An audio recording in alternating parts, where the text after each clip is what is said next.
Hello and welcome to my YouTube video. My name is Suzanne Bryan and I am a TKGA certified master hand knitter.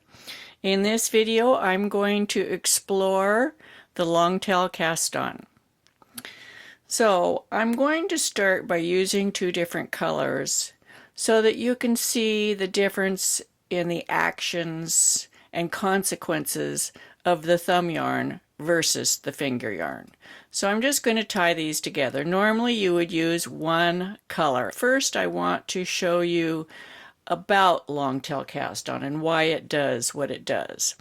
So when you do the long tail cast on, you start with your yarn in a slingshot position. That means that you're putting one yarn over your finger, one over your thumb, you spread them, and you put the two yarns together through the palm of your hand. Let me do this big.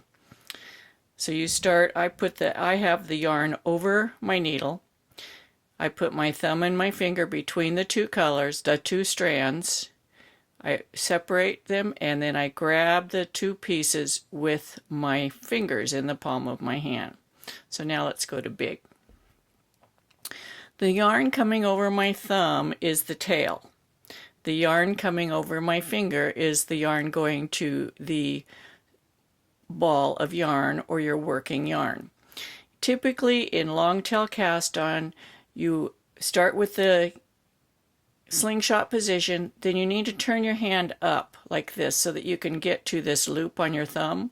If you keep your hand in the slingshot position, you're not really creating a loop over your thumb and you can't start the mechanism of making the stitch. So you have to turn your thumb and your finger up like pointing to the ceiling so that you create this loop on your thumb.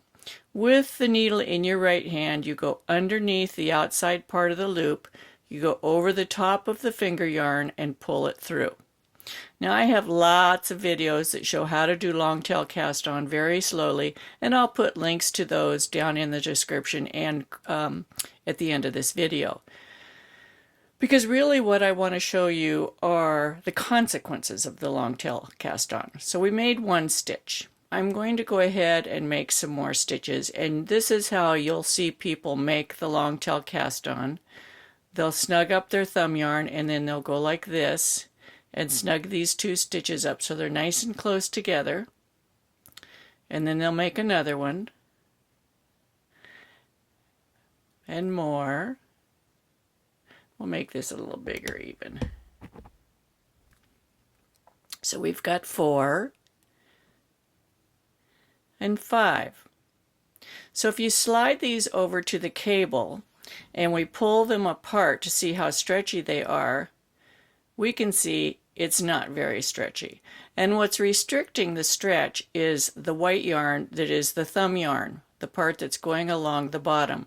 The purple yarn that was over our finger still has plenty of space to stretch, but it can't because the white yarn's constricting it. And this is the most common error that you'll see in long tail cast on, is putting these stitches on too tight.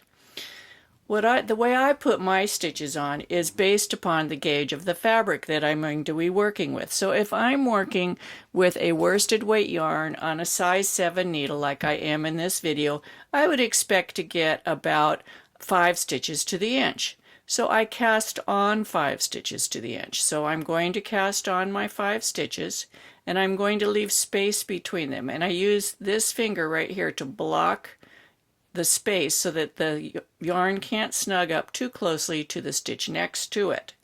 And then I'm going to move my finger over and block. So I have quite a bit of space there. If I were knitting socks with fingering weight yarn and I wanted to get 7 stitches to the inch, I would cast on 7 stitches to the inch. So there's 3, 4, 5. So let's take a look at this with our ruler. So I'm still not even getting 5. I've got 6 to the inch there, so I need a little bit more space. But let's look at these and compare them with the first 5 that we cast on here. Let's slide these over to the cable, and again we're going to stretch them. Do you see the difference? So what allows the stitches to be stretchy, the cast on to be stretchy, is not the purple yarn, it's the white yarn that went over the thumb. The finger yarn is just creating the stitches. The thumb yarn is what creates the elasticity. So if you feel that your long tail cast on is not stretchy enough, you need to leave more space between the stitches. Now I'm going to go ahead and turn this work, and I'm going to work the first row with the white yarn, because I want you to see exactly where the cast on is in the fabric. So I'm going to purl the first row. And I'm going to speed this up on the video so you don't have to watch me go through this.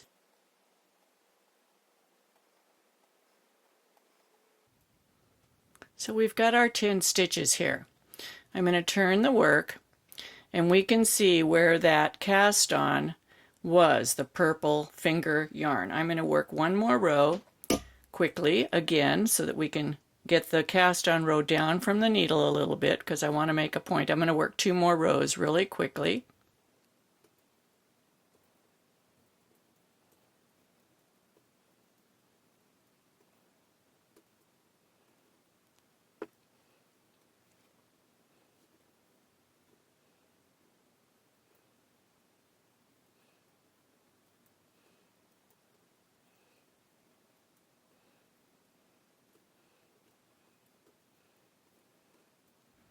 Now, let's take a look at this. We can see here is the thumb yarn from when we cast on. The purple is the finger yarn, and then I've worked 3 rows beyond that, 1, 2, and the 3rd row is on the needle. So if you were counting, if you used the long tail cast on, and then you worked some rows, and then you went back and you're counting your rows to see how far you've worked, you would count this as row 1. You would say 1, 2, 3. I've worked 3 rows. I cast on, and then I've worked 3 rows. You would not count this as row 1. If you do count this with row 1, you'll always find that you seem off, that you should be starting a wrong side row and you're starting a right side row, or you should be starting a right side row and you're on the wrong side row. And this is why, because you're counting this as row 1. If I counted this as row 1 and I knew that I did the purl row, so I would say purl, knit, knit. So we know that this was the first row right here. Now, let's take a look and see what happens if you knit the first row versus purling it. So I'm going to stop the video here. I'm going to cast on and be ready to do the first row as a knit row. So here I am back. I've just cast on again. I'm going to turn my work, and I'm going to work that first row with the light yarn, with the white yarn, as a knit row rather than as a purl row like we did last time. And I'll speed the video up. I'm going to knit this row, and then I'm going to purl a row and knit a row so that you can see how this affects the edge of the fabric when you work the first row as a knit row versus a purl row.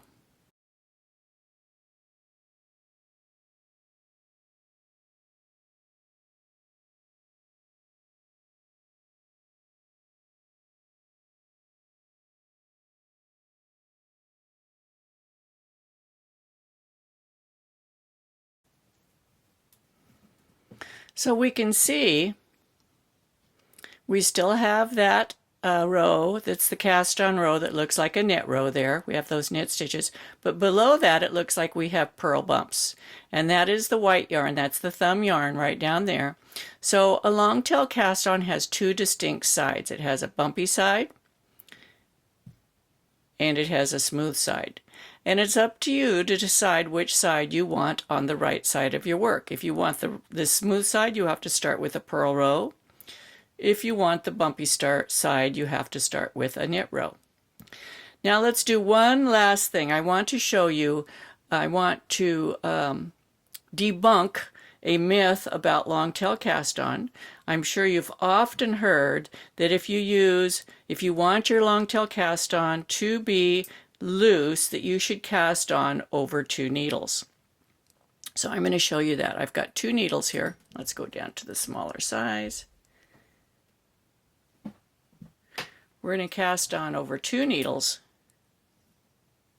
using the same technique. So we're going to go under the thumb yarn and get the blue yarn, the finger yarn. And we're going to pull it up tight like people normally do before I show them how to loosen up the stitches. So we've got 3. And people often recommend using this method for casting on for lace. I just recommend putting more space between the stitches. Now, let's take a look. Let's slide this onto the cable and see if it creates a stretchier cast on. So now we've got it on the cable. Let's pull it. Nope. We've just got these great big giant stitches here, and let's knit the first row and see what that looks like. We're going to actually purl the first row to see what these big stitches are going to look like in your work.